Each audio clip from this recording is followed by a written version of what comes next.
በጣም ኢፌክቲቭ ህይወት ለመኖር ኤፊሽንት ለመሆን ፕሪንሲፕልድ የሆነ ህይወት መኖር ያስፈልጋል። ከዛ ነገሮች ያቀላል። በመርህ የምንኖር ከሆነ ህይወታችን ቀላል ይሆናል። ኢንቴግሪቲ ይኖረናል እና በጣም ውጤታማ እንሆናለን። የመጀመሪያው ላይፍ ፕሪንሲፕል ሰልፍ አክሴፕተንስ ነው። አብረን እንድናየው የምፈልገው ራስን መቀበል። ሰልፍ አክሴፕተንስ ከቤተሰብ ይጀምራል። እኔ የገበሬ ልጅ ነኝ። እኔ አባቴ ጫማ ሰፊ ነበረ፣ ድሃ ነበረ። እናቴ ልብስ አጥባ ነው ያሳደገችኝ። ጭቃ አብኩታ ነው ያሳደገችኝ። እናቴ ኩበት አብኩታ እንጀራ ጋግራ ነው ያሳደገችኝ። ታሪክ የሚጀምረው እዛ ጋ ነው። ቁመቴ ይሄን ያህል ነው። ማንንም ለመሆን አልሞክርም። ቁመቴ ይሄን ያህል ነው። የቆዳ ቀለሜ እንደዚህ ነው። የቆዳ ቀለሜን እቀበለዋለሁ፣ ቁመቴን እቀበለዋለሁ፣ አይደንቲቲን እቀበለዋለሁ፣ ኢትዮጵያዊነቴን እቀበለዋለሁ። ግጥም አድርጌ ራሴን እቀበላለሁ። ሰልፍ ኮንፊደንስ ያመጣል። ይሄ በጣም ኮንፊደንት የሆኑ ሰዎች አይታችሁ እንደሆነ ሃይ ሰልፍ ስቲም ያላቸው ሰዎች አይታችሁ እንደሆነ ሚስጥራቸው ምንድነው ካላችሁ ራሳቸውን በደንብ ተቀብለዋል። ራሴን ቀበለዋለሁ። ይህ ሰልፍ አክሴፕታንስ ነው። ሁለተኛው የህይወት ዓላማ መኖር ነው። ለህይወት ዓላማ ብታምኑም እያንዳንዳችን ከየትኛውም አይነት ትዳር እንገኝ፣ ከጋብቻ ውጭ ተገኝተን ልንሆን ይችላል። ከሀብታም ቤተሰብ ተገኝተን ሊሆን ይችላል።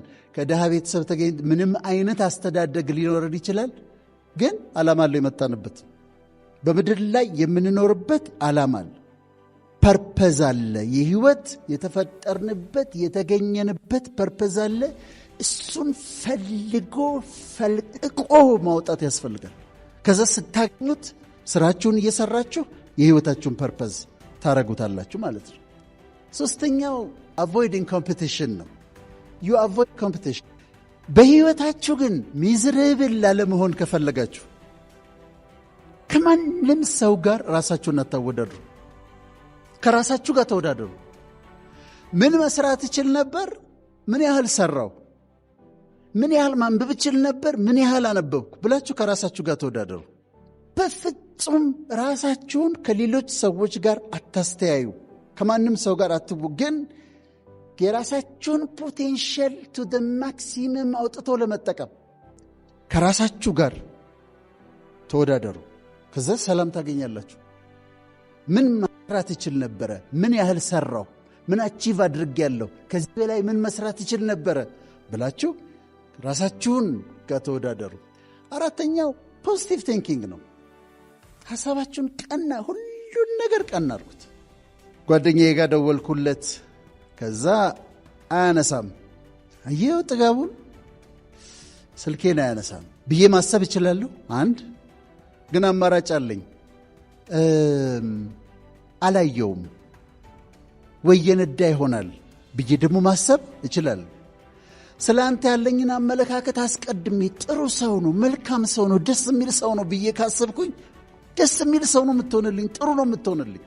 አምስተኛው ፕሪንሲፕል ማየት የምንፈልገው ዊሊንግነስ ቱ ለርን፣ ለመማር ፈቃደኛ መሆን። ኢትዮጵያ ውስጥ ከኖሩ ታላላቅ ሰዎች መካከል አንዱ ጳውሎስ ኞኞ ነው።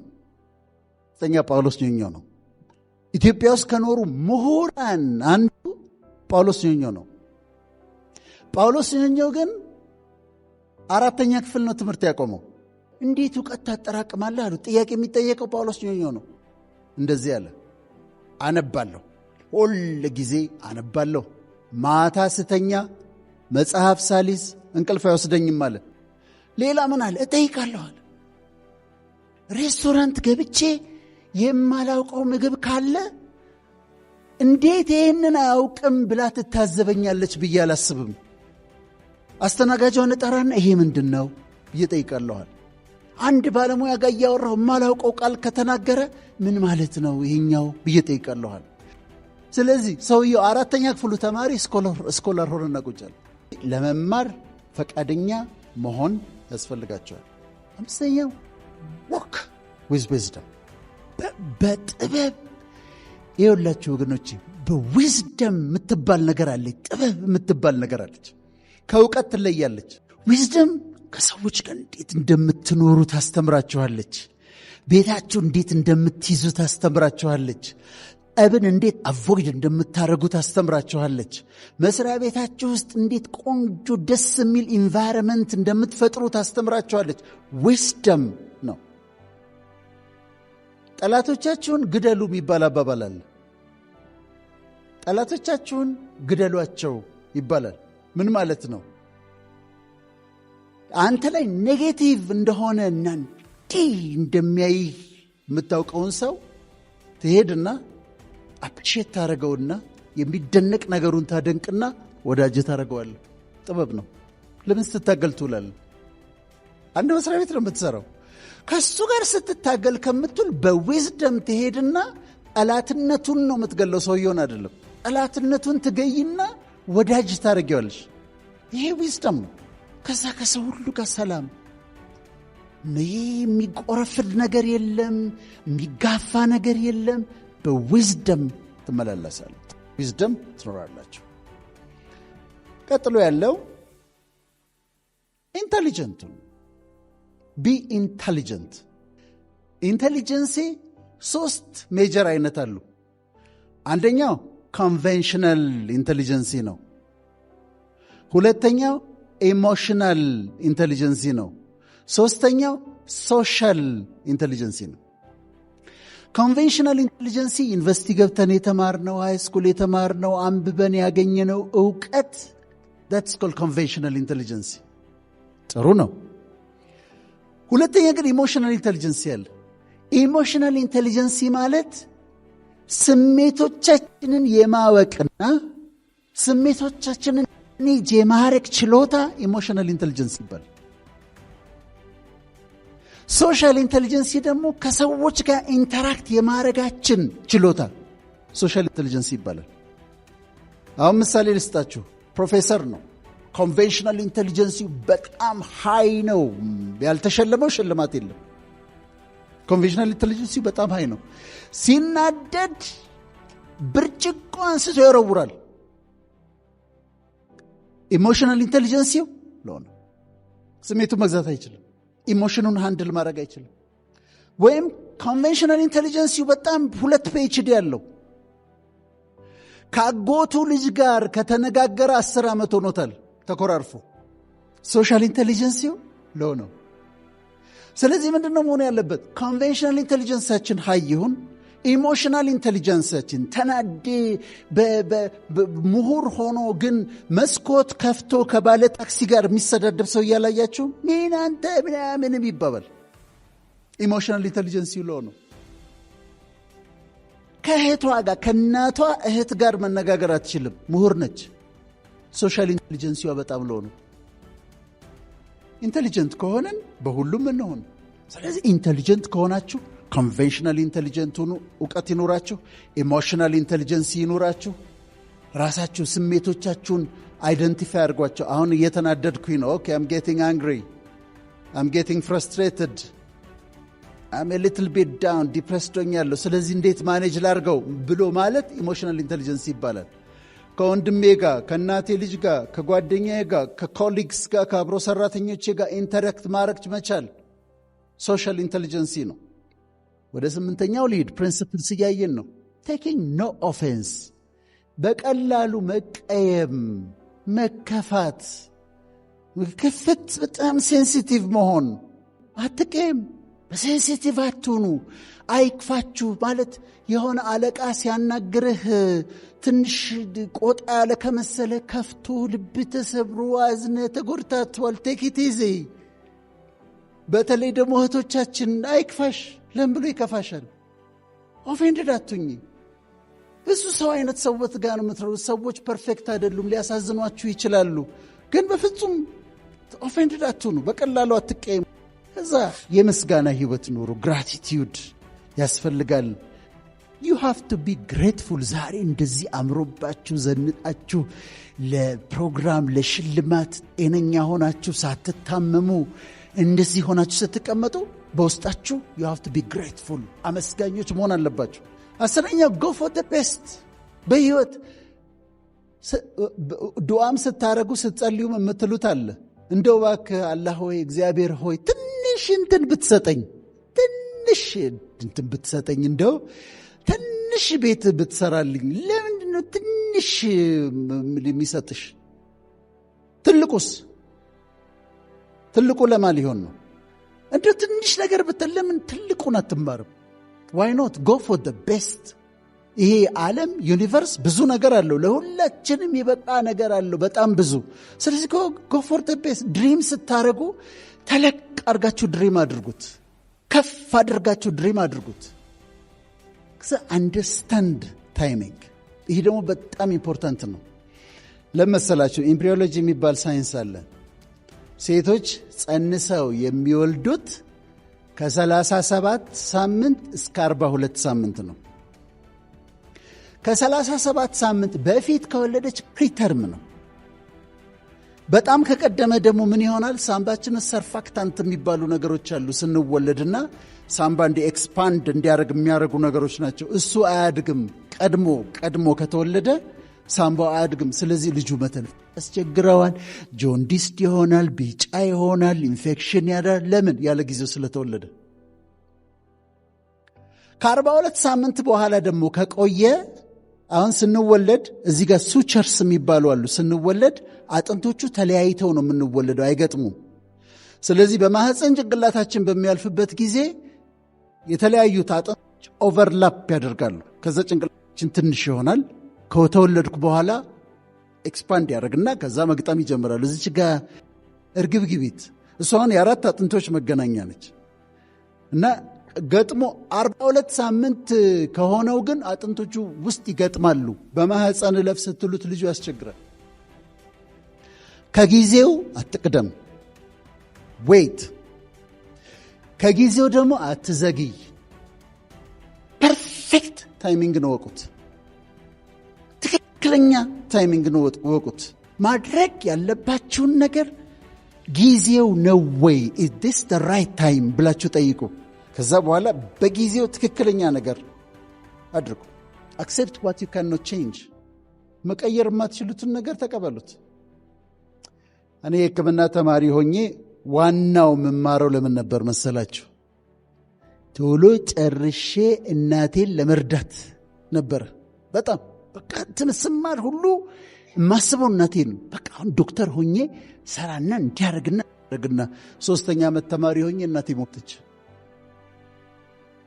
መለወጥ እችላለሁ ይሄን አልችልም መለወጥ የማትችሉትን ነገር በህይወታችሁ እናንተም ተመሳሳይ ከኔ ጋር የገጠሟችሁ ሀዘኖች ይኖራሉ accept it you cannot change it መለወጥ አትችሉም መለወጥ የማትችለውን ነገር accept አድርጉ ከዛ choose your wars ጦርነታችሁን ምረጡ አንድ መስሪያ ቤት ውስጥ እየሰራችሁ ከአንድ ሰውዬ ጋር ተጣልታችሁ አብራችሁ አንድ ቢሮ ከሚውል ሰውዬ ጋር ተጣልታችሁ የማያቋርጥ ጦርነት በቃላት በአስተያየት ባነጋገር የማያቋርጥ ጦርነቱ ስለምትቆያላችሁ ሲዝፋየር አውጁ ተኩስ አቁም ዩኒላተራል ሲዝፋየር አቁሙና እናንተ ሜክ ፒስ አብሮም የሚውል ሰውዬ ነው ሰላም እንዲያሸንፍ ፍቀድለት ያሸንፍህ በመሸነፍ አሸንፍ ከዛ ስለምን ትዋጋለህ ቀኑን ሙሉ ሰላም አድርጉና ዋሉ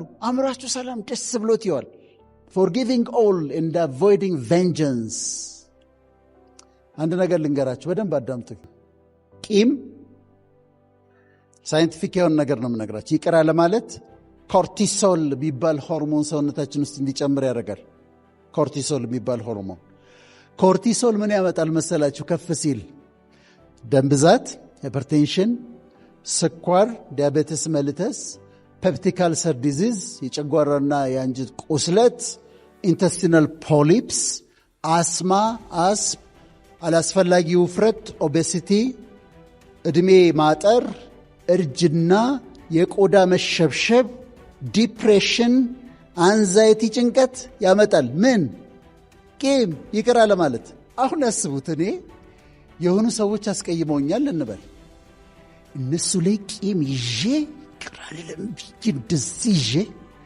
የሰውነቴን ኮርቲሶል ሆርሞን ከፍ አድርጌ ደም ብዛት፣ ስኳር፣ ፔፕቲክ አልሰር ዲዚዝ፣ አላስፈላጊ ውፍረት፣ የቆዳ መሸብሸብ፣ ያለ ዕድሜ ማርጀት፣ ያለ ዕድሜ መሞት ብቀበል ይሻለኛል ወይስ ይቅር ብያቸው ብኖር ይሻላል?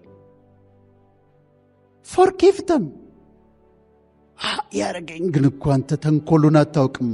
አይ ዶንት ኬር፣ ፎርጊቭ ሂም። ከዛ ፎርጊቭ አድርጉ። ለመበቀል አትሞክሩ። በጤና ትኖራላችሁ። አንዱ የጤንነት አንዱ መመሪያ ይሄ ነው። አትያዝ፣ ምን ጨነቀ? ይቅር በለው። ከዛ የማታገኘው ከሆነ ደብዳቤ ጻፍለትና ይቅር በለው። በህይወት ከሌለና ቂም ካለብህ ምን ይመከራል? በሳይኮሎጂ ደብዳቤ ትጽፉላቸውና ደብዳቤውን ታቃጥሉታላችሁ። አይ ፎርጊቭ ዩ፣ አይ ሌት ዩ ጎ። ይቅር ብያለሁ። ይቅርታ አልጠየቀህም እኮ እሱ አሁንም እኮ እያናደደ ነው። እኔ ግን ይቅር ብያለሁ። ለምን? ለራሴ ስል። 15ኛው ፕሪንሲፕላችን ፐርሲቪር ኢን ሰፈሪንግ። ህይወት ልንገራችሁ ቻሌንጅ አለው። ሁል ጊዜ ቻሌንጆች አሉ። በቻሌንጆች አትሸነፉ። ዲፌትድ አትሆኑ።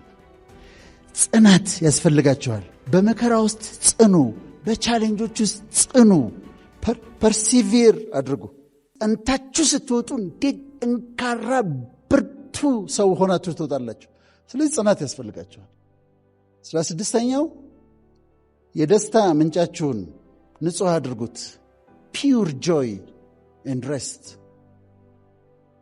የደስታ ምንጭን ንጹሕ ባረገውስ? ሻይ ጠጥቼ ቡና ጠጥቼ ከጓደኞቼ ጋር አውርቼ ከሆነ መሆን ካለበት አንድ ግላስ እንደው የግድ መሆን ካለበት ራስን ገዝተን ንጹሕ ለምን አናደርገውም? ሕይወታችንም ለምንድን ነው መጠጣት ያለብህ? ለምንድን ነው መስከር ያለብህ? እንዴት ነው እሱ ደስታ ምንጭ ሊሆን የሚችለው? 17ኛ ለውስጥ ውበት ዋጋ ስጡ። ትልቁ ውበት ውስጣዊ ውበት ነው። የኢነር ቢዩቲ ነው። ያላገባችሁ ስትፈልጉ የትዳር ጓደኛችሁን ስትፈልጉ በጸጉሯ የሐር ነዶ፣ አፍንጫዋ ስንደዶ፣ ተረከዟ ሎሚ፣ ሽንጧ የነብር ጅራት፣ አይኗ የብር ጉልላት፣ እንደዛ አትፈልጉ። የውስጥ ውበት አላት ወይ? ኢነር ቢዩቲ አላት ወይ ብለህ ጠይቅ። አንቺም እንደዛው ኢነር ቢዩቲ ያለው የሚስትህን የውስጥ ውበቷን አድንቅላት። አስተሳሰቧን፣ አመለካከቷን፣ ልጆቿን ማሳደጓን፣ ትህትናዋን፣ ያ ውበት ነው። 18ኛው ቢ ሃምብል and do not despise others። ትሁት ሁኑ። ፍሬ ያለው ዛፍ ምን ይሆናል? ቅርንጫፎቹ ዘቅ ይላሉ። ፍሬ የሌለውስ ቀጥ ብሎ ይቆማል። ማነህ አንተ ይላል እና ትከሻ ያስተያያል። በልጣሃለሁ ምናምን ይላል።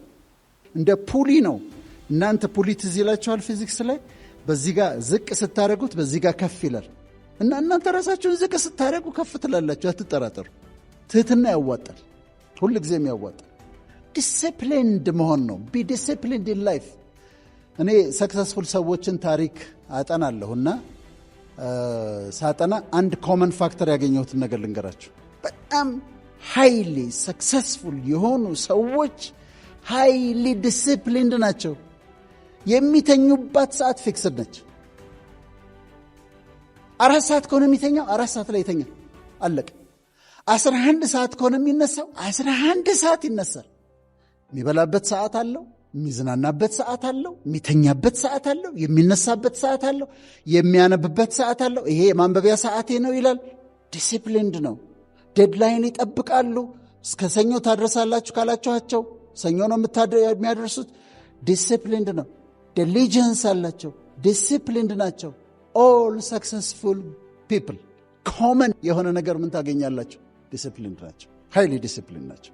20ኛው መስጠትና መቀበልን ተለማመዱ። ከእናንተ እጅ ይውጣ የሆነ ነገር። እስቲ ዛሬ ቤት ስትሄዱ ቁምሳጥናችሁን ክፈቱና እዩት። ላለፉት 2-3 ዓመታት ያለበሳችሁት ልብስ የለም? በእርግጠኝነት አለ። ቢያንስ አንድ ልብስ አለ። ምን ይሰራል?